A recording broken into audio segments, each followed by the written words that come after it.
मी भाषण करण्यापेक्षा जर 2-3 गोष्टी रवींद्र फाटक यांच्या उपस्थितीत बोललो तर इथल्या भिवंडीवासियांना फार आनंद होईल। मला आठवतं की मी रायगडमध्ये असाच गेलो होतो।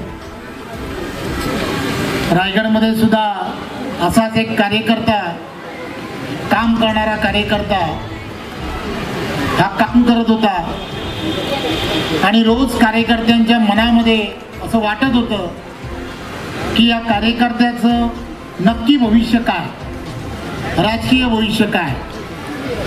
आणि मग सहजपणे असं माझ्या तोंडातून निघालं, आपला आमदार महेश बालदी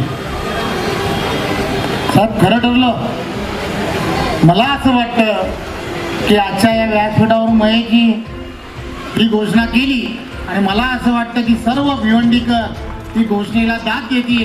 आपला आमदार, आपला आमदार, तिकडून आवाज येत नाही,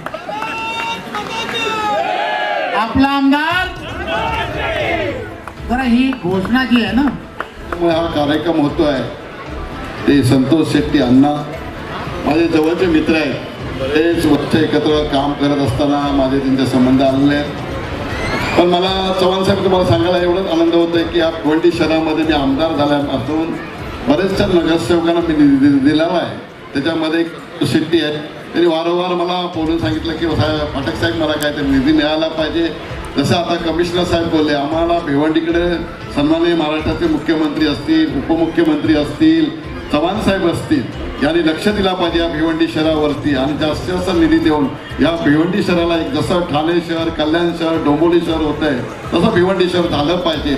या माध्यमातून पुढाकार सन्माननीय आमचे मंत्री महोदय चव्हाण साहेब घेतीलच। त्याच्याबरोबर मी पण सन्माननीय संतोष शेट्टींनी जसं निवेदन केलं आहे त्या निवेदनाच्या माध्यमातून महाराष्ट्राचे मुख्यमंत्री असतील, चव्हाण साहेब असतील, देवेंद्रजी फडणवीस असतील, यांच्याकडे मी माझ्या माध्यमातून पण मी पुढाकार घेईन आणि जास्त राष्ट्रनिधी या भिवंडी शहराला कसा मिळेल या माध्यमातून आपण नक्कीच प्रयत्न करू। संतोष शेट्टी, आपण बोलवलं, माझा सन्मान केला, त्याच्याबद्दल सर्वप्रथम मी आपलं मनापासून आभार आहे। असेच प्रेम कायमस्वरूपी आपलं राहो।